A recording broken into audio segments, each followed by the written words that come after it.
So, Anita, you're back with a new bestseller. The one thing I wanted to ask you is that in an earlier conversation we had, you had told me that you were not really into reading crime novels as such before you wrote Cut Like Wound, which is the first Inspector Gowda novel from about 10 years ago. Yeah. And, and you were, before that, you were writing like normal bestsellers. And, and then for some reason you turned to crime fiction. Is it like, why? I mean, is it like crime pays better or something? Crime doesn't pay better. First of all, thank you everybody for coming here and for being part of this morning, noon session where, Inspector Gowda, no longer an inspector, but an Assistant Commissioner of Police, ACP, is back.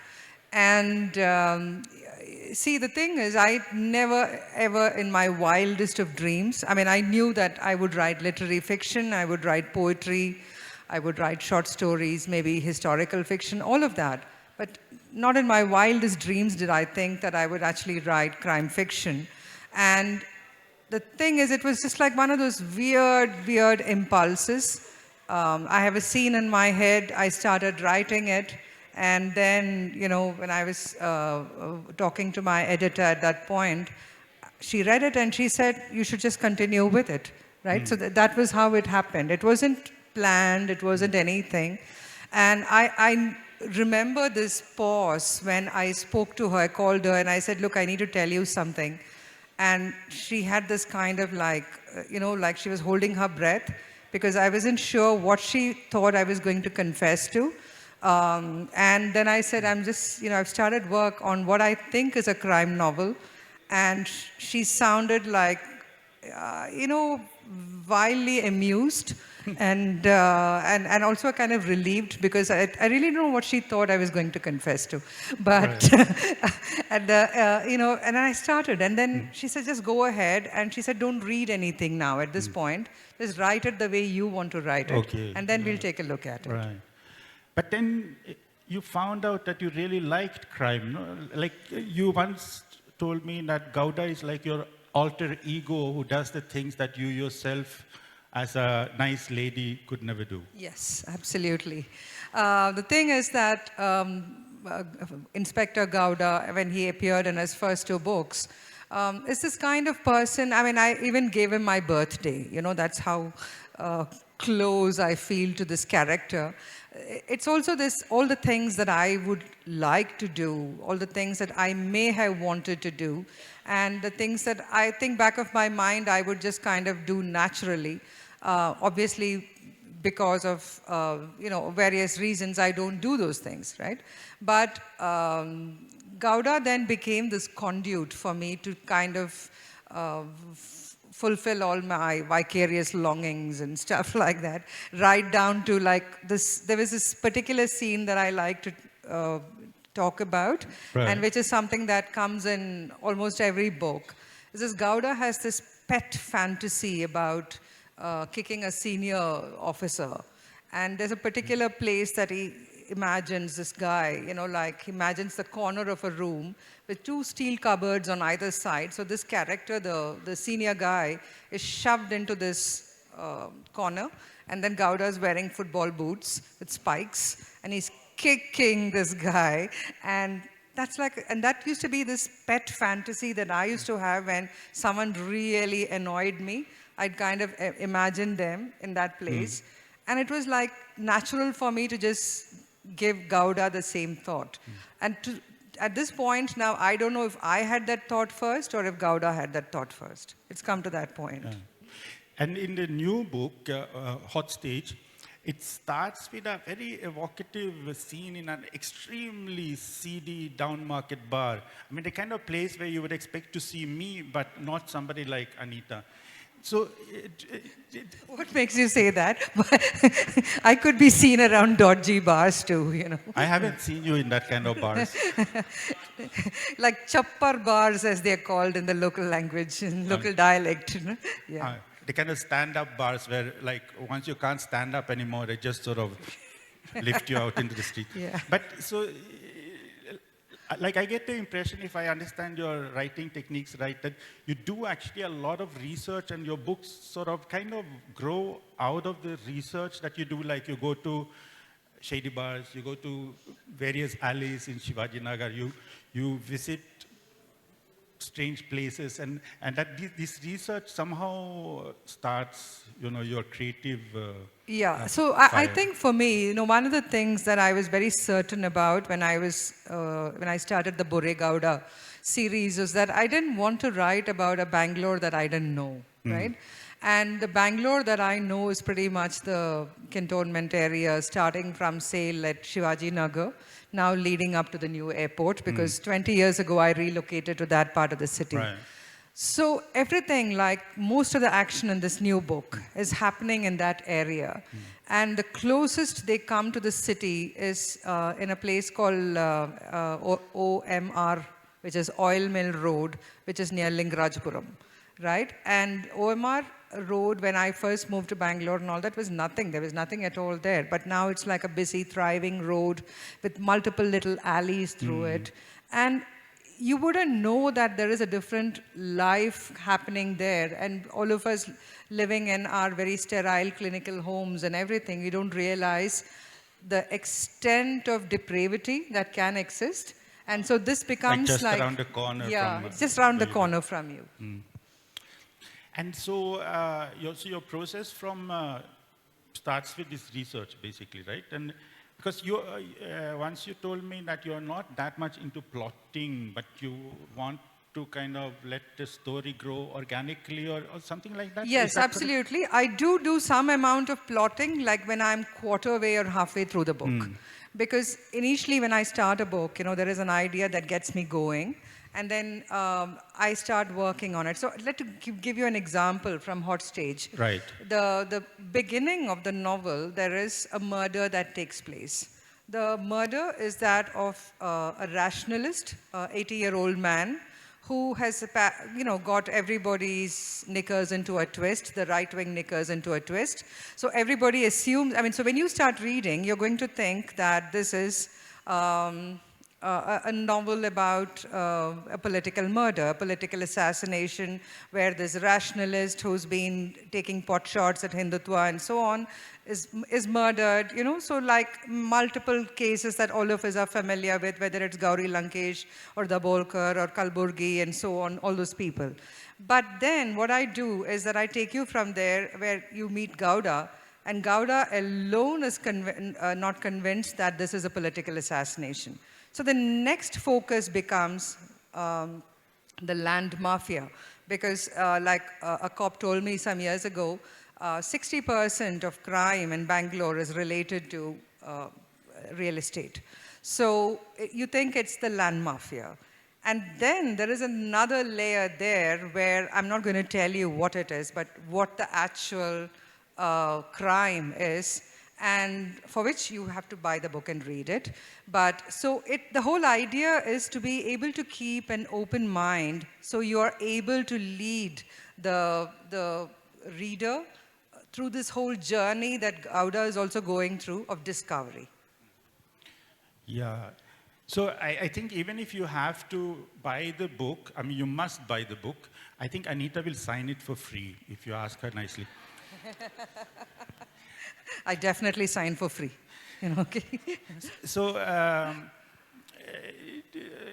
the Gowda character, the policeman in your series, one thing that I find quite interesting about him is that, like, although he is in a way a very typical lead character in detective fiction, like 50 plus or something like that, and not like in his prime anymore, and he has like an estranged family, and he's some problems with his son who may or may not be taking drugs, and there's like various, like he's on some level like very recognizable as the typical old cop in detective novels. But what makes him very interesting and layered is also this sort of this social milieu that you build up around him. Like there's within the police organization, there's caste politics, there's all kinds of family politics that are like, that would not be there in, say, like a Western detective novel, but like which is only possible in the Indian circumstances. So that thing, would you care to talk about? Yeah, so one of the things, again, like I said, primarily I am a literary novelist. And when I say literary novelist as compared to a genre novelist, the only difference is that basically that you think a lot about the mindscape of the characters. In a literary novel, there's a lot of time spent where the characters dwell on their inner lives and on the world around them. It's very reflective. Whereas with genre writing, whether it's chick lit or crime fiction or whatever, any kind of genre, historical fiction, there is a set pattern. And I didn't want to be overwhelmed, or I would say I didn't want to be dominated by the pattern. I wanted my writing to be able to overpower the genre style, etc., and so on. And so when Gowda, Bore Gowda, when he is, when we see him in the first novel, he's like a shadow of the man he used to be. His idealism has wilted. He has a drinking problem. He has all of that, and he has not a great marriage. Everywhere there's a kind of defeatism that is attached to Gowda. In his own eyes, he feels like a failure and so on.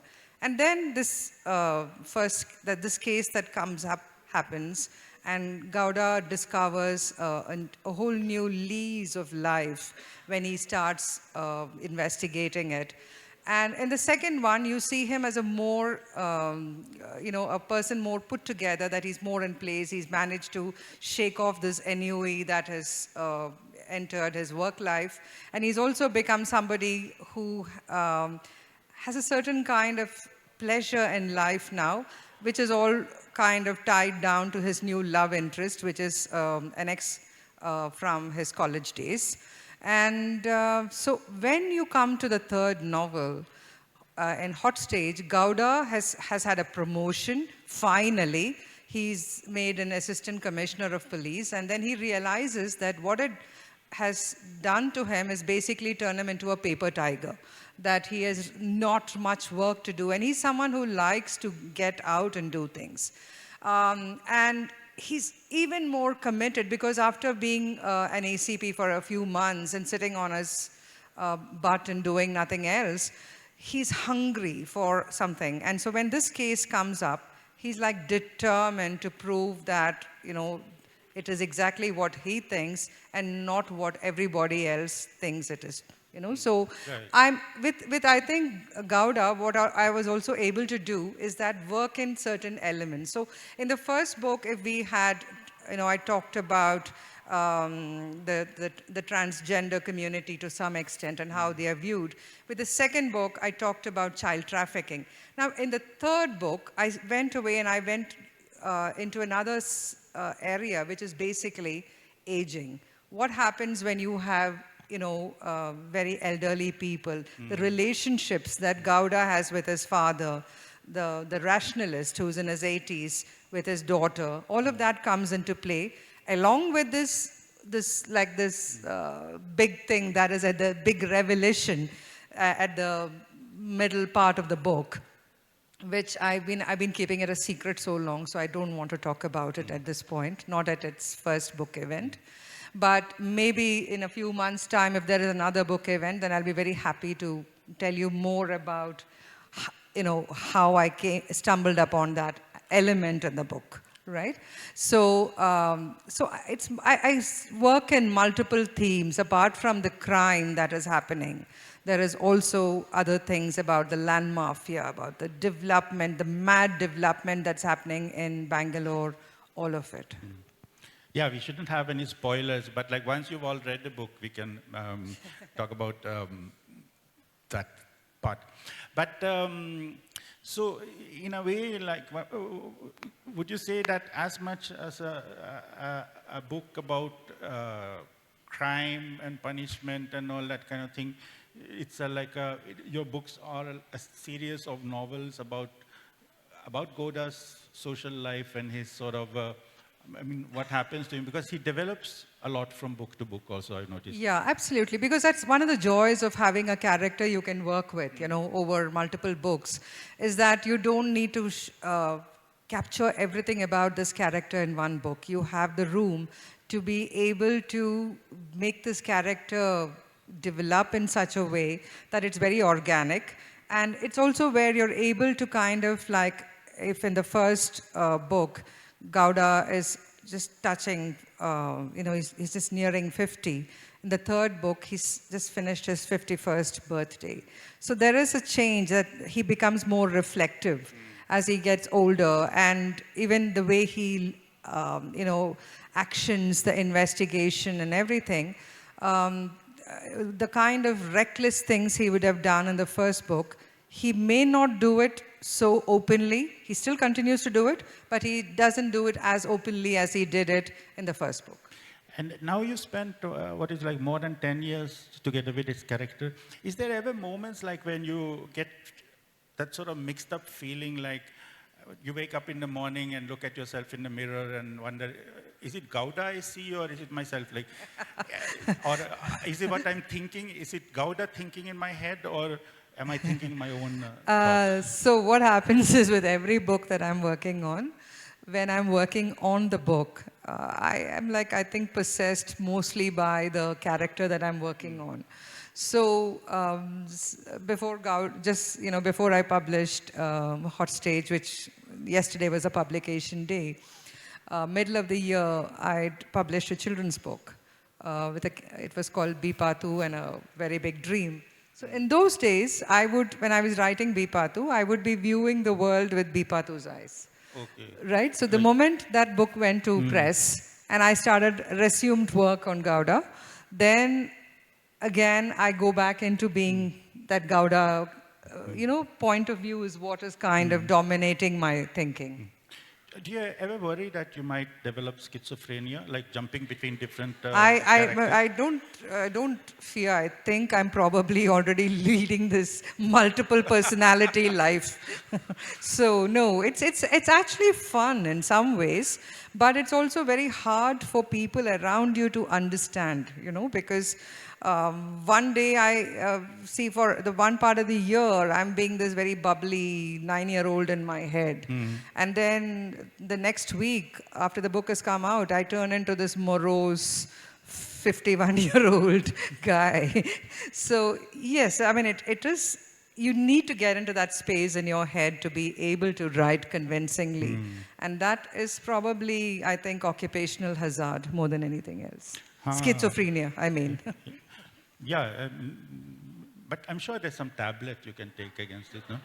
Yeah, I just have to get on to, I watch cinema. I watch a lot of cinema. That's my right. go-to calming factor. Yeah. So another thing I've been thinking about regarding your books is that you have a very strong sense of social commentary, or you talk about, like you were earlier saying about land mafia and all these things, and so you talk about social situation in the city, or sometimes even in the country or in the world, in a larger sense, in a way, and you have a background as a journalist. So is that something that makes you feel that it's important that your books are socially relevant?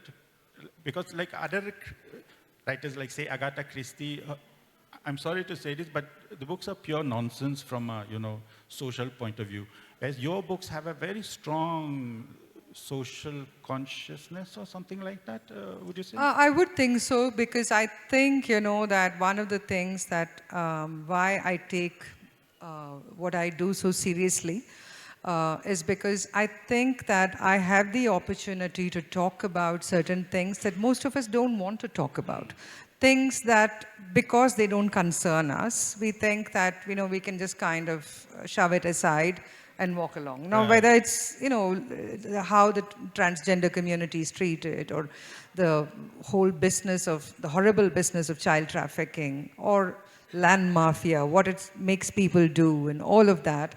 And I think as a writer, I also have, I think, a exaggerated sense of social awareness. I'm unable to kind of turn and look away and say that this doesn't concern me. My characters live in these very nice worlds where none of this matters. Okay? Right. I'm unable to do that. And I found that crime is the perfect vehicle for me to be able to bring in what my strengths are, which is, one is creating characters who are indelible in some way. And secondly is to be able to marry it to the social milieu that all of us live in. So in some sense, I always thought that I'd like to call it what you call state of the nation novels, basically where you're talking about what is happening in the world around us. Yeah. And furthermore, do you think like that can also have a sort of therapeutical function? Like suppose you read suppose one is worried about something as like a normal citizen, and then reading a crime novel by you, for example, where you actually address that topic. Do you think that works as a kind of therapy for some people?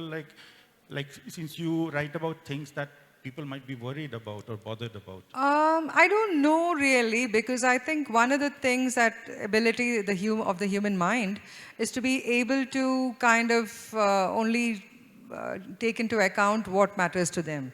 So many of these things don't matter to us personally, unless of course we are affected by it by some particular reason. But most of these things are things that we should be, as human beings, aware of. And as human beings, we should be concerned about.